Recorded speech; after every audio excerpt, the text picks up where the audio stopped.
जय जिनेंद्र। जैन कहानियों में आज आप सुनेंगे एक कथा 22वें तीर्थंकर अरिष्टनेमि के समय की। एक समय वासुदेव श्री कृष्ण अरिष्टनेमि के दर्शन करने के लिए आते हैं, प्रवचन श्रवण करते हैं और उसके बाद पूछते हैं, बनते आपके साधु साध्वी परिवार में उग्र तपस्वी कौन है? अरिष्टनेमि ने फरमाया कि ढंढन मुनि उग्र तपस्वी है। श्री कृष्ण ने फिर पूछा, वे कौन सी उग्र तपस्या करते हैं जिस कारण आप उन्हें उग्र तपस्वी कह रहे हैं? भगवान अरिष्टनेमि ने कहा, वे कोई निराहारी तपस्या नहीं करते, लेकिन भिक्षा में उन्हें जो रूखा सूखा मिलता है वे संभाव से ग्रहण करते हैं। श्री कृष्ण ने कहा, द्वारिका में तो सबके लिए भिक्षा सहज ही उपलब्ध है, फिर उन्हें रूखा सूखा क्यों मिलता है? इस पर भगवान अरिष्टनेमि ने कहा, उसके अंतराय कर्म का उदय है, इसलिए उन्हें रूखा सूखा मिलता है। फिर उन्होंने एक अभिग्रह ले रखा है कि मेरी लब्धि का मुझे जो कुछ मिलेगा मैं संभाव से उसे ग्रहण करूँगा, राग द्वेष से मुक्त होकर उसी का पान करूँगा। यह अंतराय कर्म उनके पूर्व भाव के कृत्य है। पूर्व भाव में वे एक छत्रपाल थे, उनके पास बहुत बड़ा क्षेत्र था। राजाज्ञा प्राप्त करके प्रति वर्ष वो 100 बैलों से उस क्षेत्र में खेती किया करता था। खेती का कार्य बड़े प्रातः ही प्रारंभ हो जाता था।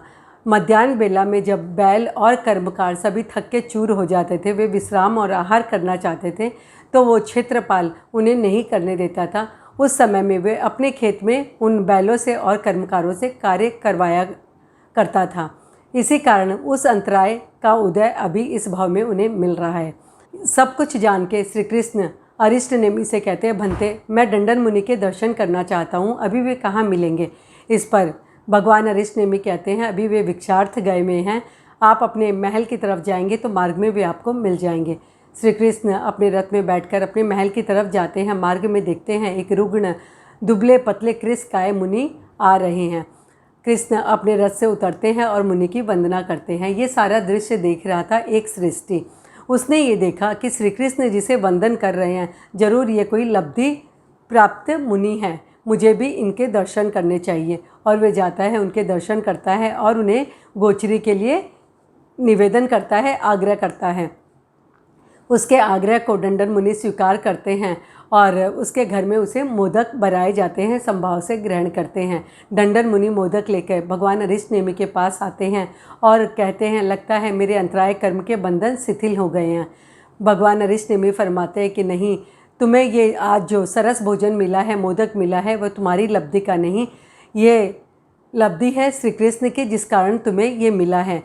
कृष्ण तुम्हारे दर्शन कर रहा था, इसीलिए उस श्रेष्ठी ने तुम्हें भिक्षा के लिए, गोचरी के लिए निवेदन किया। ये भोजन प्राशुक है, लेकिन तुम्हारे लिए कल्पनीय नहीं है, क्योंकि तुम्हारे अभिग्रह हैं कि तुम अपनी लब्धि का भोजन करोगे।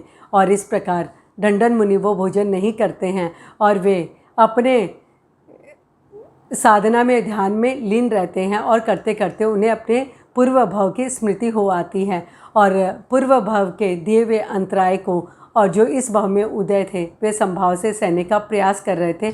वे ये सोच रहे थे, मैं निराहार तो नहीं रह सकता, लेकिन मैं राग द्वेष पर विजय तो प्राप्त कर सकता हूँ, उससे तो मुक्त होकर रह ही सकता हूँ और इससे मेरी कर्मों की निर्जरा भी होगी। और इस तरह ढंढन मुनि ने संभाव से अपने कर्मों को क्षय किया और अपनी साधना में वे आगे बढ़ते रहे। कहानी हमें ये बताती है, जैसा हमने बीज बोया है वैसा ही फल हमें अवश्य ही मिलेगा। ये दूसरी बात है कि इस भाव में मिले या आगे भाव में, तो उस फल के लिए हम सब तैयार रहें। इसीलिए कोई भी कार्य करते वक्त हमें ज़रूर जागरूक रहना चाहिए कि हमारे भाव कैसे हैं, हमारे भाव शुद्ध है या नहीं। जय जिनेंद्र। जैन धर्म की रोचक जानकारियों के लिए देखते रहिए जैन कहानियाँ।